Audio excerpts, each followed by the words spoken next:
Hi, everybody. This is Alex from Be a Real Gamer, along with Donnie, as always. Hello. So today we're here to talk to you guys about a nice 4K gaming rig. Oh yeah, all the pixels.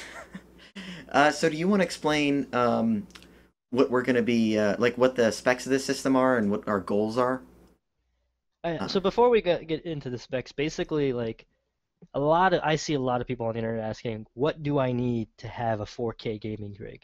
And is it going to cost $10,000? And the answer is no, it's not going to be 10,000, but it isn't going to be cheap either. Especially if you really want to do this right. Um, so I mean, me and me and Alex here, we put together a rig that isn't the bare minimum for 4K, uh, but it is what I would think the right setup you should have for 4K without going like ridiculous on your budget. Um, so we're going to start with the CPU, and that is the Intel Core i7-4930K. That's a six-core processor at 3.4 gigahertz, overclocks like a madman. Uh, it's not cheap, but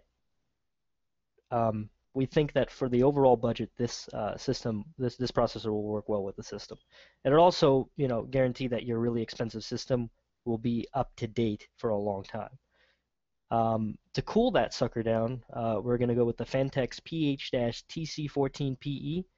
That's an air cooler, runs about 80 bucks, not incredibly expensive. A lot of people will ask why we didn't go with like a self-contained liquid cooler like the H100 or H110 or something like that. And the reason is that this gets the same numbers, but it's not liquid. It's cheaper. Um, I mean, if you really would prefer the liquid cooler, you can go that route, but we have more experience with this one and we prefer it.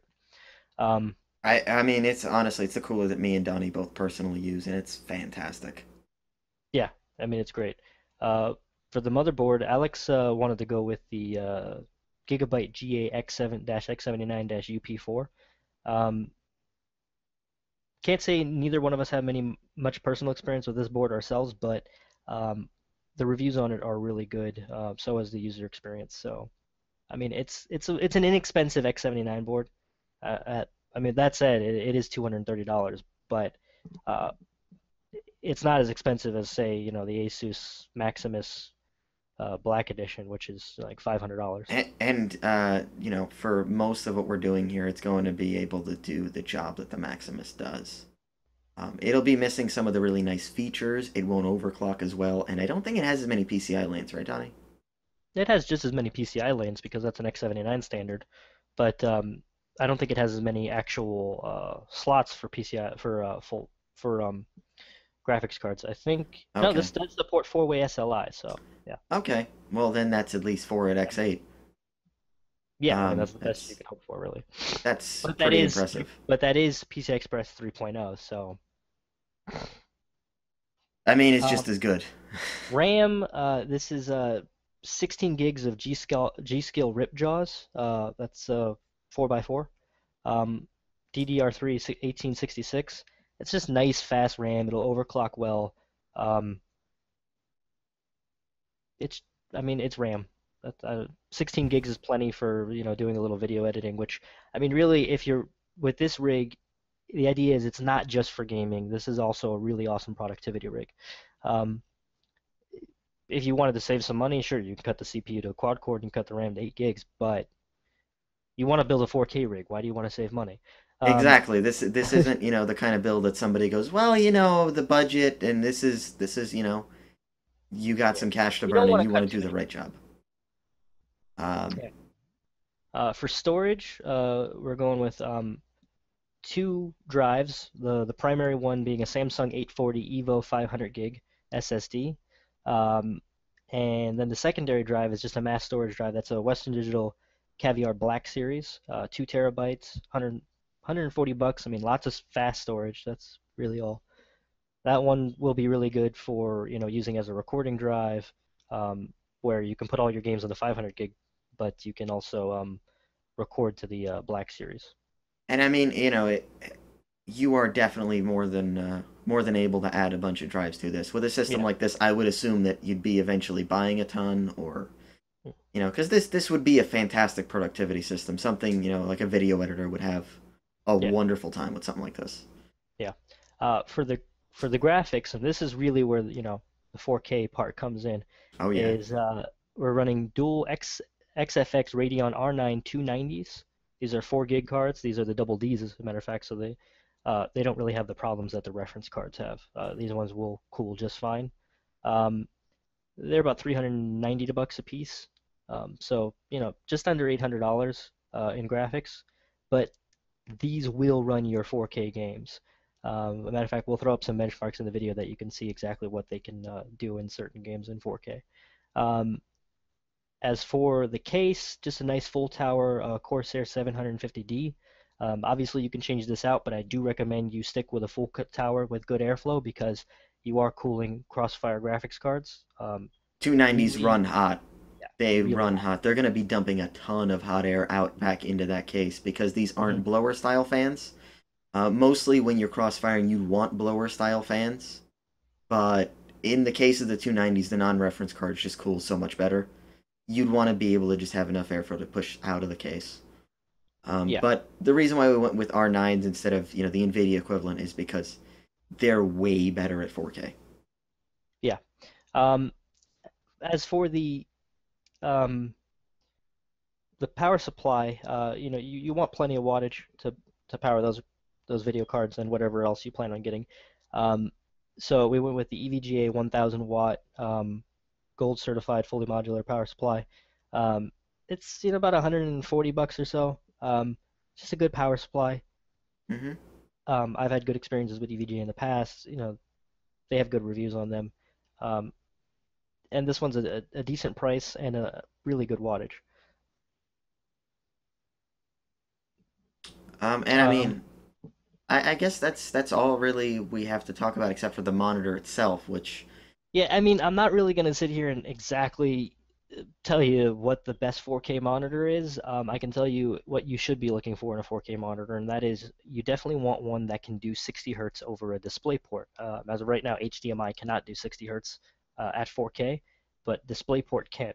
A lot of these cheaper 4K monitors can only do 30 hertz, and that includes the uh, newer one by Dell. I don't know the exact model number offhand. And one by Lenovo. They can only do 30 hertz at 4K, and that's not really good for a gaming experience. What you really want is at least 60 hertz, which is the best you're going to get at 4K anyway.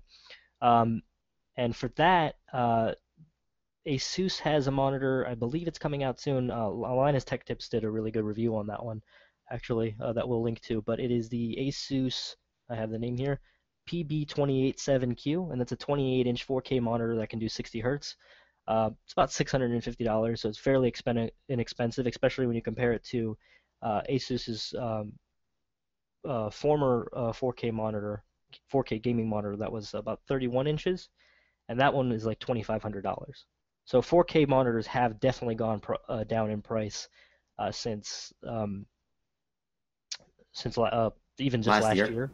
Yeah. yeah, it's Another one to look out for is actually Acer has a 4K G-Sync monitor coming out that's 60 hertz. I don't know what the price on that one will be. But for that, to really utilize the G-Sync, you're going to want an NVIDIA graphics card. So for this setup, I'd probably go with the Asus one. If not, I think Samsung also has a 4K 60 hertz monitor. We'll link all those in the description so you can take a look at them. Um, but yeah, I'd go with the Asus. and I mean, I guess that's pretty much where we're going to end at. This is it's not cheap. I mean, what is the rough total come to? Before the monitor, the final price is about $2,500.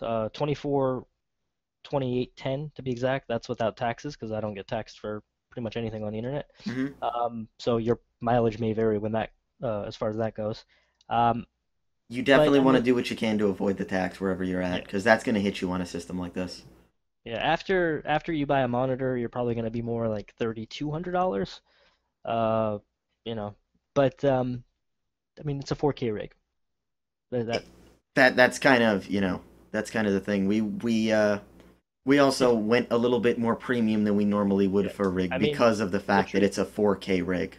The truth is, you could drop the processor down to um, a 4820K, drop the RAM down to 8 gigs, and drop the SSD down to a 250 gig, and that'll Maybe bring the price down to more like 2 grand, I think. Yeah, you could maybe save like 40, $50 on the case, and I mean you yeah, could really cut straws. But the one thing that we definitely say that you don't ever mess with on the system is the power supply because a system like this is going to draw a ton of power, and you want to have a solid power supply. yeah. Um, and I think Yeah, that's as a matter pretty. of fact, if you can afford it, you might even want to get a better power supply than the one we recommended, maybe a Corsair AX 1500 or something like that. That's just because you never know what if you want to add another video card down the line or something like that. But yeah, I mean, the thing with this rig is if you're spending that much money and you're going to give 700, $800 on a monitor, you might as well spend a couple extra $100 here and there and make it a really nice system. Yeah. And if this all of this sounds like it's way too expensive for you, you could check out some of our other build videos because we've got some really nice budget builds for, budgets between $500 and $800 that and if any of those don't cover it, just drop us a comment or a message or something like that, either Mm-hmm. Twitter or Google Plus, and we'll help you configure something. Yep. And thanks for watching. Please like and sub, and have a good day.